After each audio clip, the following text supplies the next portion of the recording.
11:34 మొదటి రాజుల గ్రంథము 11:34.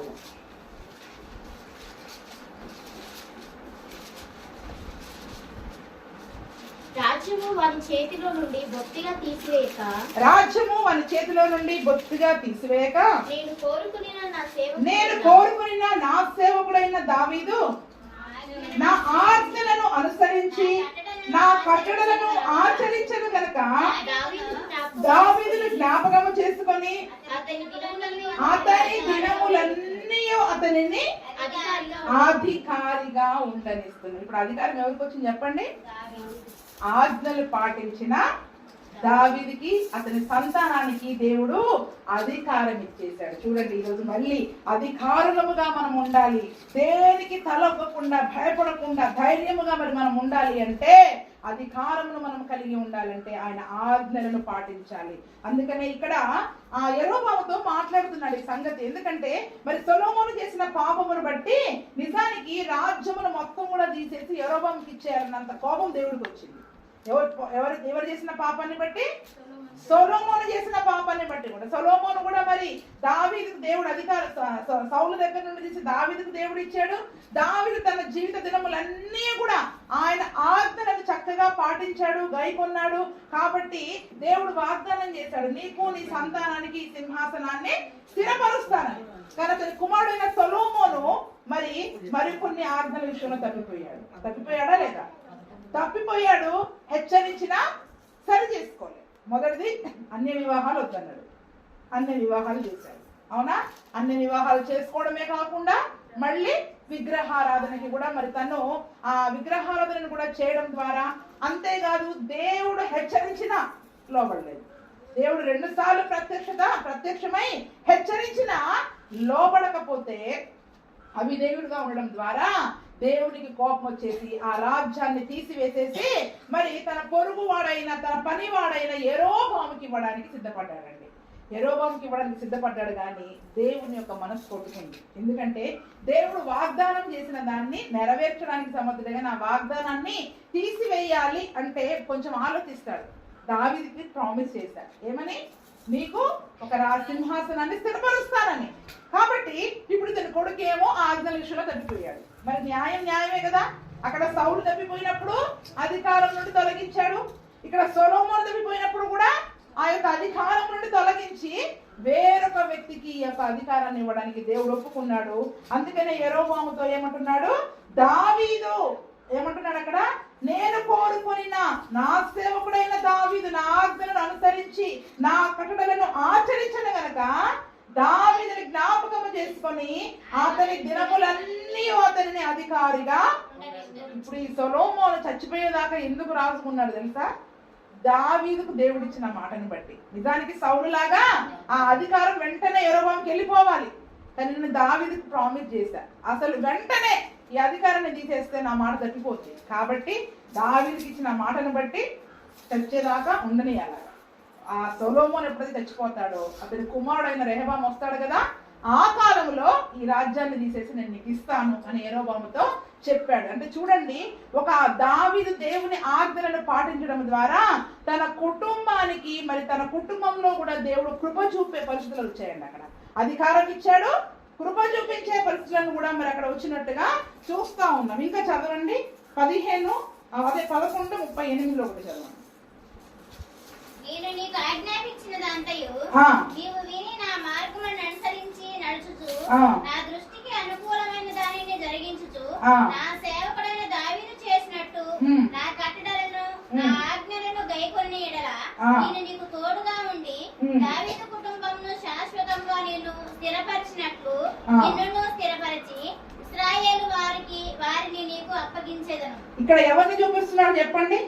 నా ఆజ్ఞలను గైకొనినట్లు దావీదు చేసినట్లు, దావీదు నా ఆజ్ఞలు గైకొన్నట్లు నువ్వు కూడా చేస్తే దావీదుకి నేను ఎట్లా తోడుగా ఉన్నానో ఆ రీతిగా మరి నేను కూడా నీకు తోడుగా ఉండి దావీదు కుటుంబమును శాశ్వతముగా నేను స్థిరపరిచినట్లు నిన్ను స్థిరపరిచి ఇశ్రాయేలు వారిని నీకు అప్పగించెదను. అక్కడ యెరోబాముతో ముందుగానే చెప్తున్నాడు, ఇదిగో రాజ్యం ఇస్తున్నానంటే ఊరికే ఇవ్వట్లే, నువ్వు నా ఆజ్ఞలు వినాలా, నేను ఆజ్ఞాపించిందంతా నువ్వు చెయ్యాలా. నా మాట నువ్వు వింటేనే. దావీదు విన్నాడు. దావీదుకి దావీదు కుటుంబానికి నేను ఆ యొక్క రాజ్యాన్ని స్థిరపరిచాను. దావీదుకి తోడుగా ఉన్నా. దావీదు బహు బలాఢ్యుడిగా ఉన్నాడు. దావీదుతో ఎవరు యుద్ధము చేసినా ఎక్కడ కూడా దావీదు ఓటమి పాలు కాలేదండి. ప్రతి చోట సింహపు గుండె వంటి వారు సైతం దావీదు యుద్ధానికి వచ్చాడంటే భయపడి పారిపోయేవాళ్ళంట. అంటే చూడండి ఎంత అధికారము, ఎంత ధైర్యము ఎలా వచ్చింది దావీదుకి? ఆజ్ఞలు పాటించడం ద్వారా. ఎలాగా? ఆజ్ఞలు పాటించడం ద్వారా. ఈ రాజ్యాధికారమే కాదు, శత్రువుల పైన కూడా అధికారం వచ్చింది. ఏ శత్రువు కూడా తన ముందు నిలవబడకుండా, తన ముందే కాదు తను చనిపోయినాక ఇంకా 40 ఏళ్ళు సొలొమోను కాలంలో కూడా ఏ శత్రువు దగ్గరికి రావడానికి కూడా భయపడ్డాడు. బాబు, ఇది దావీదు యొక్క రాజ్యము, దావీదు యొక్క అధికారం మామూలు అధికారం కాదు. అతని యొక్క పరాక్రమము మామూలు పరాక్రమము కాదు. ఎలాగొచ్చింది అదంతా? దావీదు కూడా గొర్రెలు కాల్చుకున్నటోడే కదా. ఏమంటే వాళ్ళ అన్నయ్యలాగా సైనిక శిక్షణకి వెళ్ళాడా? ఆర్మీ ట్రైనింగ్కి వెళ్ళాడా? మిలిటరీ ట్రైనింగ్కి వెళ్ళాడా? కేవలం దేవుని. అసలు మిలిటరీ ట్రైనింగ్కి వెళ్ళిన వాళ్ళేమో సైన్యంలోనే ఉన్నారు. కానీ గొర్రెలు కాచుకునే దావీదు మాత్రం ఎక్కడ ఉన్నాడు చెప్పండి ఇప్పుడు?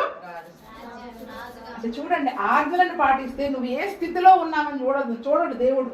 తీసుకెళ్లి ఎక్కడ కూర్చోబెట్టాలో అక్కడ కూర్చోబెడతాడండి. అన్నలు మరి సైనిక శిక్షణే తీసుకున్నారు. కానీ దేవుడికి మన బలము, మన యొక్క స్థితిగతులు కాదు కావలసింది. ఆయన మాట వింటున్నామా లేదా, ఆయన ఆజ్ఞలు వింటున్నామా లేదా, అదే చూస్తాడు దేవుడు. కాబట్టి అక్కడ కూడా మరి సౌలుని గాడిదలు కాసుకునే వ్యక్తిని తీసుకెళ్లి సింహాసనం మీద కూర్చోబెట్టాడు. ఇక్కడ గొర్రెలు కాసుకునే మరి దావీదుని తీసుకెళ్లి అక్కడ కూర్చోబెట్టాడు. అందుకే యెరోబాముతో కూడా అంటా ఉన్నాడు, నువ్వు దావీదు విన్నట్టు నా మాట వింటే, నేను ఆజ్ఞాపించిందంతా చేస్తే, నేను నీకు దావీదుకు తోడుగా ఉండి దావీదు సంతతి వారిని ఏ రకముగా అయితే శాశ్వతముగా నేను స్థిరపరిచాను. ఎలా అంట? దావీదు కుటుంబానికి శాశ్వతమైన కృప ఉందండి. అంతకుముందు కూడా ఒకసారి చెప్పా, శాశ్వతమైన కృప పొందుకున్నారు దావీదు కుటుంబం. ఏంటంట? ఈరోజు నేను రోజు అదే ప్రార్థన చేస్తాను. శాశ్వతమైన కృప కొరకు మనం ప్రార్థన చేయాలండి. ఎందుకంటే ఆ శాశ్వతమైన కృప ఉంటే తప్పిపోయినా దేవుడు తిరిగి మనల్ని చెవి పిండి లాక్కొని వస్తాడు. ఆ శాశ్వతమైన కృప లేకపోతే దేవుడు విడిచిపెట్టేస్తాడు. అందుకని దావీదు సింహాసనం పడిపోయినా యేసు ప్రభువే పరలోకం నుండి భూలోకానికి దిగి వచ్చి పడిపోయిన దావీదు సింహాసనాన్ని తిరిగి నిలబెట్టడానికి వచ్చానని మరి ఆయన కొరకు ఆయనే దిగి వచ్చాడండి. అంటే చూడండి, అందుకని శాశ్వతమైన కృప కొరకు మన కుటుంబం విషయంలో, మన పిల్లల విషయంలో దావీదుకి ఇచ్చిన శాశ్వతమైన కృపను నాకు దయచేయి. ఎవరు తప్పిపోయినప్పుడు వాళ్ళని తిరిగి రప్పించు, శిక్షించిన, గద్దించిన, 2 దెబ్బలేసిన తిరిగి మళ్ళీ నీ సన్నిధికి నడిపించు అని దేవుని సన్నిధిలో మరి మనం ప్రార్థించే వారముగా ఉండాలి. అందుకని మరి ఆ దావీదు దేవుని యొక్క ఆజ్ఞలను, ప్రకటనలను ఆచరించాడు కాబట్టి అతని దినములన్నిట్లలో కూడా మరి అతను అధికారిగా ఉన్నాడు. అతని కుమారుని కూడా అధికారిగా ఉంచాడు. తన కుటుంబాన్ని స్థిరపరిచి శాశ్వతమైన కృపను దేవుడు దయచేశాడు. అనుమానం రాలేదా?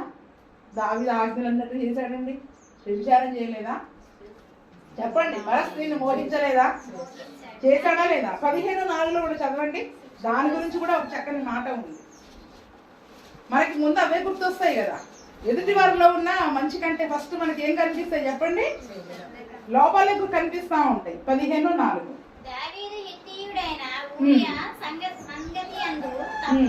తన జీవితములన్నీ యెహోవా దృష్టికి యథార్థముగా నడుచుకొంచు యెహోవా అతనికి ఇచ్చిన ఆజ్ఞలలో దేని విషయమందు తప్పిపోకుండా. 4వ వచనం చదవం.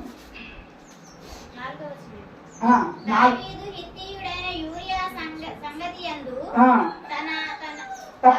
తన జీవిత దినములన్నీ యెహోవా దృష్టికి యథార్థముగా నడుచుకొంచు యెహోవా అతనికి ఇచ్చిన ఆజ్ఞలలో దేని విషయమందును తప్పిపోకుండా. అక్కడ చూడండి ఆ మాట, ఒక్క ఆ విషయంలో తప్ప, బత్షెబా విషయంలో తప్ప, ఆ ఒక్కసారి తప్పు చేశాడు. తప్పుకు తగిన శిక్ష కూడా పొందుకున్నాడా లేదా? ఒక్క వ్యక్తిని చంపినందుకు, అతన్ని ఆ ఊరియాన్ని చంపినందుకు తన 4 కుమారులను కూడా బలిగా ఇచ్చేసాడంటే ఆ శిక్షకి అప్పగించేసేసాడు. ఆ ఒక్క విషయంలో తప్ప యెహోవా అతనికి ఇచ్చిన ఆజ్ఞలలో ఒక్కసారి బుద్ధి వచ్చిందండి. ఇంకోసారి తప్పిపోయాడా? మళ్ళీ ఎలా చేశాడు దావీదు? మరి అట్లా కుదురుద్దండి. అన్ని ఆజ్ఞలు ఎట్లా పాటించడం కుదురుతుంది? ఈరోజు మనం ఇదే మాట అంటాం. మరి దావీదు ఎలా పాటించాడు? ఆయన మనుషుడేగా, మనలాంటి మనుషులేగా, ఏలియా మనలాంటి మనుషులేగా, అందరూ మనలాంటి మనుషులే, బైబిల్లో ఉన్నోళ్ళు, శరీరంలో ఉన్నోళ్లే. వాళ్ళకి లేవా పాపపు కోరికలు చేయాలని? కానీ ఎలా ఎలా ఎలా మరి మన భక్తి జీవితంలో ఆజ్ఞలన్నిటి విషయంలో తప్పిపోలేదంట. ఒక్కసారి తప్పు చేశాడు, దేవుని సన్నిధిలో ఏడ్చి ఏడ్చి ఏడ్చి ప్రార్థన చేసుకున్నాడు, అయ్యా నన్ను శుద్ధి చేయి, నన్ను శుద్ధి చేయి, నీ రక్తంతో నన్ను కడుగు, హిమము కంటే తెల్లగా కడుగు, నేను పాపిని అని పశ్చాత్తాపడ్డాడు. మళ్ళోసారి అవసరమే రాకుండా అసలు ఆజ్ఞల విషయంలో తప్పిపోకుండా ఉన్నాడు. కాబట్టే దావీదు ఏం చేశాడంట? యెరూషలేమును స్థిరపరచుటకు అతని దేవుడైన యెహోవా యెరూషలేమునందు దావీదునకు దీపముగా అతనిని ఉండనిచ్చాడంట. ఎవరిని ఉండనిచ్చాడంట? దావీదుకి ఒక దీపాన్ని దేవుడు ఏర్పరిచాడండి. దావీదు యొక్క దీపం ఆరిపోలేదండి ఎప్పుడు కూడా. దావీదుకి ఒక దీపాన్ని దేవుడు స్థిరపరిచాడు. ఈరోజు మనము ఆయన ఆజ్ఞల ప్రకారము ఆజ్ఞ అనే దీపాన్ని వెలిగించుకొని ఆజ్ఞలన్నిటి విషయంలో తప్పిపోకుండా వాటిని ప్రియమైనవిగా ఎంచుకుంటూ వాటి యందు ఆనందిస్తూ అధిక వాంఛ కలిగి మనం జీవిస్తే దేవుడు మన కుటుంబంలో మన దావీదు ఇంకొక దీపాన్ని నిలిపినట్టు మన కుటుంబాన్ని కూడా నిలుపుతాడు. మన కుటుంబానికి కూడా ఒక దీపాన్ని నిలుపుతాడు. ఆజ్ఞ అనే దీపం వెలిగించు, నీ కుటుంబ దీపాన్ని ఆరిపోకుండా కాపాడు. ఎన్ని కుటుంబాలు ఆరిపోతున్నాయి, ఎన్ని కుటుంబాలు చీకట్లో ఉంటున్నాయి కదండి. ఈరోజు మన కుటుంబము ఆ దావీదుకు ఒక దీపాన్ని నిలిపిన దేవుడు ఈరోజు మన కుటుంబానికి కూడా ఒక దీపముగా నిలపాలి అంటే ఆయన ఆజ్ఞ అనే దీపాన్ని మనం వెలిగించాలి. ఆజ్ఞను మీరితే అధికారం పోద్ది, ఆజ్ఞను పాటిస్తే అధికారంలో నిలబడతాడు దేవుడు. చూసాడా ఎంత చక్కటి మాటలు! ఆజ్ఞను మీరిన వాళ్ళందరినీ అధికారం నుంచి తొలగించేశాడు.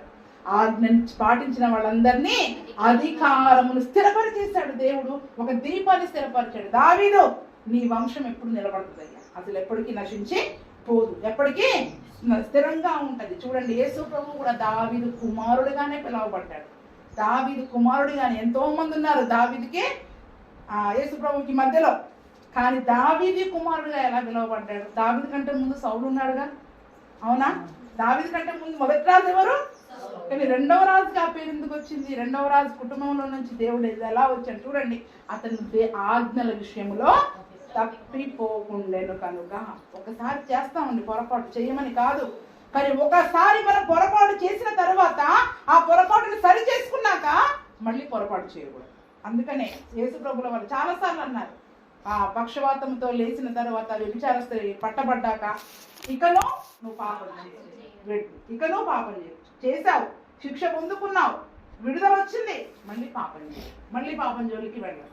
ఆజ్ఞను తప్పిపోయే విషయంలో కూడా మనం తప్పిపోకుండా ఉండాలన్న ఆలోచన, స్పృహ, కోరిక మనలో ఉంటే మనం తప్పిపోం. కానీ మనం ఆ స్పృహ కలిగి ఉండాలి. నేను తప్పిపోకూడదు అన్న స్పృహ మన మెలకు మనకు ఉంటే, వాటి విషయంలో కోరిక మనం కలిగి ఉండాలా, అధిక వాంఛ ఉండాలా, ఆనందంతో చేయాలి. ఏంటంట? ఎప్పుడు వస్తుంది మనకి ఆనందంగా ఆజ్ఞనం చేయడం? దేవుణ్ణి ఎక్కువగా ప్రేమిస్తాం, అంతేనా? మనం ఎవరినైతే ఎక్కువ ప్రేమిస్తామో వాళ్ళు చెప్పినట్లు అంతకు మించి చేస్తాం. ఎవరి మీద అయితే ప్రేమ ఉండదో అసలు వాళ్ళ మాటలే పట్టించు, అవునా కాదా? సహజమే కదా అది, మనుషుల యొక్క సహజం. నువ్వు దేవుణ్ణి ఎంత ఎక్కువగా ప్రేమిస్తున్నావు అన్నది మనం ఆజ్ఞలను పాటించే విషయాన్ని బట్టి తెలుస్తుంది. ఎందుకంటే ఆజ్ఞలను పాటించుటయే దేవుని ప్రేమించుట అని కూడా యోహాను యొక్క పత్రికలలో రాయబడి ఉంది. కాబట్టి దేవుణ్ణి ఎంత ప్రేమిస్తున్నావో మనం ఆజ్ఞలను పాటించే విషయాన్ని బట్టి ఆయన ప్రేమను ఆయన పట్ల చూపించే ప్రేమని మనము రుజువు చేయగలుగుతాం. ఆయన ప్రేమను ఆల్రెడీ రుజువు చేసేసాడు, కొత్తగా చూపించేది ఏమీ లేదు కదండి. మన కొరకు ప్రాణం ఇచ్చాయని రుజువు చేసేసాడు. ఇప్పుడు ఈ ఆజ్ఞలను పాటించి మరి మనము మన ప్రేమను రుజువు చేసుకోవాలి. దేవుని విషయంలో మనకున్న ప్రేమ ఎంత గొప్ప ప్రేమనో మనం రుజువు చేసుకోవాలి. కాబట్టి ఆజ్ఞ అనే దీపాన్ని మరి మనం వెలిగించుకోవాలి. మొదట వాక్యం అనే దీపం వెలిగించబడాలి. రెండవది ఆజ్ఞ అనే దీపం మన ఇంటిలో వెలిగిస్తే ఆ యొక్క ఆజ్ఞ ఏం చేస్తుంది? మన మార్గంలో మనల్ని నడిపిస్తుంది, పండుకున్నప్పుడు కాపాడుతుంది, మేలుకొన్నప్పుడు అది మనల్ని ముచ్చటిస్తుంది. అందుకనే మన మార్గంలో నడుచున్నట్లు, మనం ఆయనకి భయపడినట్లు, దేవుని శిక్ష నా మీదకి వస్తుంది, అధికారం పోతుంది, నేను చీకటిలో ఉంటాను అనే భయం మనకు కలుగునట్లు ఈ ఆజ్ఞలను మరి మనము పాటించాలి. శత్రువులకు మించిన జ్ఞానం మనకి కలుగునట్లు ఆ ఆజ్ఞలను పాటించాలి. దావీదు ఏ రకంగా అయితే పాటించి అధికారంతో మరి తన యొక్క సింహాసనాన్ని తన కుటుంబానికి శాశ్వత కృపను తెచ్చుకున్నాడో అటువంటి శాశ్వతమైన కృపను మరి మనందరికీ కూడా దేవుడు అనుగ్రహించుగాక. ఆమేన్. ఆమేన్. మోకరించి ప్రార్థన చేసుకుందామా?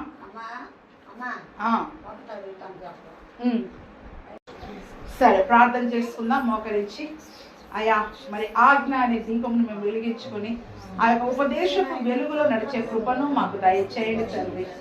అయా మరి సౌలు చాలా విషయాలలో మీ ఆజ్ఞలను పాటించినప్పటికీ అయా మరి మీరు ఆజ్ఞాపించిన దానిని కొన్ని విషయాలను మరి చేయకపోవడం ద్వారా ఆత్మీయ జీవితంలో ప్రభువ అధికారమును పోగొట్టుకున్న వ్యక్తిగా, నీ కృపను పోగొట్టుకున్న వ్యక్తిగా, విసర్జించబడిన వాడుగా తను తన కుటుంబము శాపగ్రస్తమైనదిగా ఎంచబడింది ప్రభువ. నాయన మరి అటువంటి శాపగ్రస్తమైన జీవితము, కృపను పోగొట్టుకునే జీవితము అయా నాయన నీ చేత విసర్జించబడే జీవితాన్ని మరి మేము కలిగి ఉండకూడదయ్యా. అయా మా కుటుంబంలో నీ ఆజ్ఞల ఎందైనా అధిక వాంఛను మాకు దయచేయండి. నీ ఆజ్ఞలను ఆనందముతో నిన్ను ప్రేమించి ఆనందముతో నాయన అధిక వాంఛతో వాటిని మేము చేయడానికి మాకు నీ కృప చూపించండి ప్రభువా. నాయన మరి నీ ఆజ్ఞల ప్రకారము జీవించిన దావీదును అతని కుటుంబాన్ని ఏ రీతిగా స్థిరపరిచావో నాయన. అయా మరి ఎన్నో విషయాలు మేము తెలుసుకున్నాం. ఒక్క విషయంలో మరి దావీదు తప్పిపోయినప్పటికీ వెంటనే పశ్చాత్తాపడ్డాడు ప్రభువా నాయన. అయా నాయన మరి ఆ పశ్చాత్తాపమును బట్టి ఆ యొక్క క్షమాపణ అతనికి దయచేసి తిరిగి అతని కుటుంబములకు శాశ్వతమైన కృపను దయచేశారు. మరి ఏ ఆజ్ఞల విషయంలో అతను తప్పిపోలేదు కాబట్టి ఒక దీపాన్ని అతనికి నాయన నువ్వు స్థిరపరిచావు, అతని సింహాసనాన్ని స్థిరపరిచావు, అతని రాజ్యాన్ని స్థిరపరిచావు, అతని కుటుంబానికి శాశ్వతమైన కృపను దయచేశావయ్యా.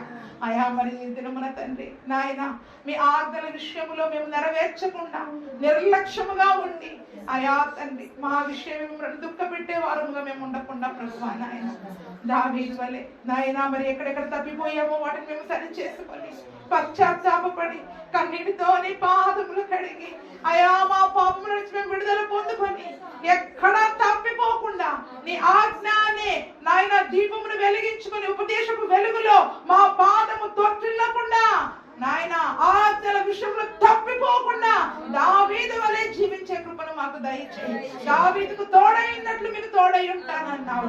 అతని కుటుంబాన్ని స్థిరపరిచినట్లు నీ కుటుంబాన్ని స్థిరపరుస్తా అన్నావు.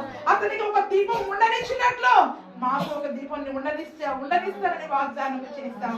ఆయా మరి అటువంటి శాశ్వతమైన కృపను మేము పొందుకోవాలి. మా కుటుంబాలను ఎంత దీవించబడినట్లు మాకు సహాయం దయచేయండి.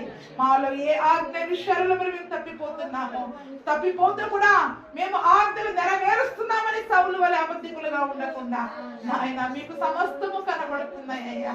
నీకు మరుగైంది లేదయ్యా. మాలోని ప్రతి లోపము ఎక్కడ తప్పిపోతున్నామో, ఏ ఆజ్ఞలు తప్పిపోతున్నామో నువ్వు సమస్తమును చూచుచున్న దేవుడవి, మా అంతరంతర్యములను పరిశీలిస్తున్న దేవుడవి. ఆయా నన్ను పరిశీలించి పరిశోధించి నన్ను బాగుగా కడుగుమని ప్రార్థన చేసుకుందాం.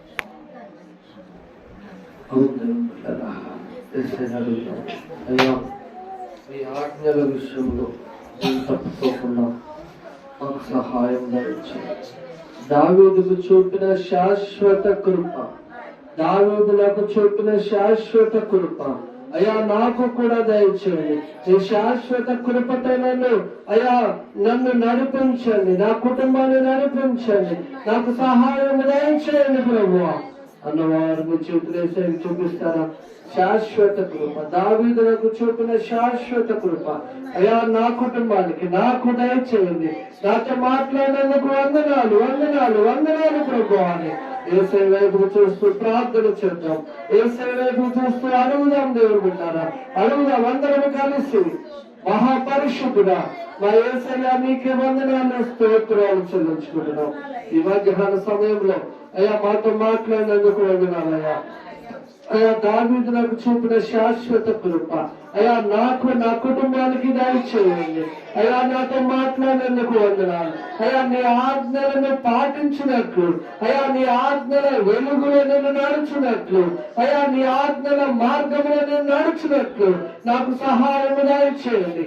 అయ్యా నీ ఆజ్ఞలే అయ్యా నన్ను నీ చెంతకు చేర్చేయి అయ్యా. నీ ఆజ్ఞల్లో నేను నివసించడానికి సహాయం దయచే ప్రభువా. అయ్యా నీ ఆజ్ఞలు అయ్యా నెరవేర్చడానికి నా హృదయాన్ని అయ్యా మరలు కొరపండి ప్రభువా.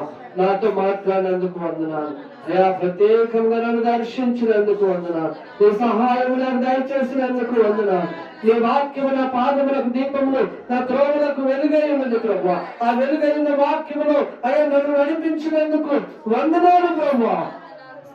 అయ్యా ప్రత్యేకముగా అయ్యా నన్ను, నా కుటుంబాన్ని అయ్యా, నా కుటుంబానికి శాశ్వత కృపను దయచేయండి అయ్యా. మరి మీరు మాతో మాట్లాడినందుకు వందనాలు చెల్లిస్తున్నాను. చేతి చూపించిన ప్రతి బిడ్డను మీరు దీవించండి. వారి చేతులు పట్టుకొని నడిపించండి ప్రభు. మీ కనికరము మీ కృపా బిడ్డల మీద ఉంచండి ప్రభు. అలాగే అయ్యా తులసమ్మను, హరిని ఇచ్చిన 2 బిడ్డలను, హరి చేసిన పనిని అయ్యా మీరు పనిలో మీరు తోడుగా ఉండండి అయ్యా. మంచి పనిని బిడ్డలను దయచేయండి. చిన్న బిడ్డలు చదువుతున్నారు, వారికి జ్ఞానం ఇవ్వండి, ఆరోగ్యం ఇవ్వండి, జ్ఞాపక శక్తి ఇవ్వండి. ఇది నీ కుటుంబం నాయన. నీ కుటుంబాన్ని మీరు అయ్యా జ్ఞాపకం చేసుకునండి, కనికరించండి. అలాగే కూడి వచ్చిన ప్రతి బిడ్డను దీవించండి అయ్యా. వారి కుటుంబాలను దీవించండి, ఆశీర్వదించండి. ప్రత్యేకంగా మరి విజయక్కయ్య గారు కొద్దిగా షుగర్ ఎక్కువగా ఉండి చాలా మరి బలహీన పడుతున్నారు, భయపడుతున్నారు తండ్రి. అయ్యా అక్కయ్య గారిని జ్ఞాపకం చేసుకునండి, మీరు ముట్టండి, స్వస్థపరచండి, మీరు రక్తంలో ప్రోక్షించండి ప్రభావం. అలాగే అయ్యా సరళమ్మను జ్ఞాపకం చేసుకోవాలని కనికరించండి. మంచి ఆరోగ్యం బిడ్డలకు దయచేయండి. వేరే అయా బిడ్డలకు తోడుగా ఉండమని బ్రతిమలాడుతున్నాం. రూతమ్మను అయా గృహాన్ని దీవించండి, అన్నయ్య గారిని దీవించండి. అలాగే బిడ్డలను దీవించండి అయా. కుమార్తెను కుటుంబాన్ని దీవించండి. అలాగే రూతు అయా మరి చిన్న వ్యాపారం చేసుకుని తోడుగా ఉండండి. వారి పశువులను దీవించండి ప్రభావ. మీకు వందనాలు. అలాగే మీరు అమ్మంటిని కుటుంబాన్ని దీవించండి. శోభమ్మను కుటుంబాన్ని అయా, మరి చిన్నవన్నీ కుటుంబాన్ని అయా. కుమారుడి వివాహము అయా సోమవారం జరగబోతుంది అయా. కావలసిన సిద్ధపాటు అంతా సిద్ధపరచాలి. ఆర్థిక విషయంలో సహాయం దయచేయండి, పనుల విషయంలో సహాయం దయచేయండి. అందరి పని సకాలంలో పూర్తి చేయడానికి సహాయం దయచేయండి అయా. మరి ఆ వివాహానికి సిద్ధపడుతున్న ఆ యవన బిడ్డలు ఇద్దరిని మీరు దీవించండి ప్రభావ. అలాగే మార్తమ్మ గారిని జ్ఞాపకం చేసుకోండి అయా. ఒంటరిగా ఉంటున్నారు, కనికరించండి, మంచి ఆరోగ్యం దయచేయండి అయా. అయా మీరు మీ కాపుదల్లో ఉంచండి ప్రభావ. అలాగే ప్రశాంతిని, రంజిత్ను ఇచ్చిన 2 బిడ్డలు దీవించండి, మీ కాపుదల్లో ఉంచండి, మీరు తోడుగా ఉండమని అయా. మీ కనికరం చూపించండి అయా. మీరే అయా బిడ్డలకు, చిన్న బిడ్డలకు మంచి ఆరోగ్యం దయచేయండి.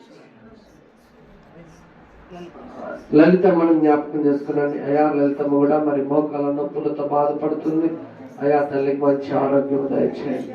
అలాగే ముసలైన కుటుంబాన్ని మీరు దీవించండి, మీ కాపుదల బిడ్డలు ఇచ్చిన 2 బిడ్డలు దీవించమని అయా. మరి తులసమ్మను కుటుంబాన్ని మీ చేతుల్లో భద్రపరచుకోమని యేసు పేరిట అడిగి వేడుకొనుచున్నాము తండ్రి. ఆమేన్.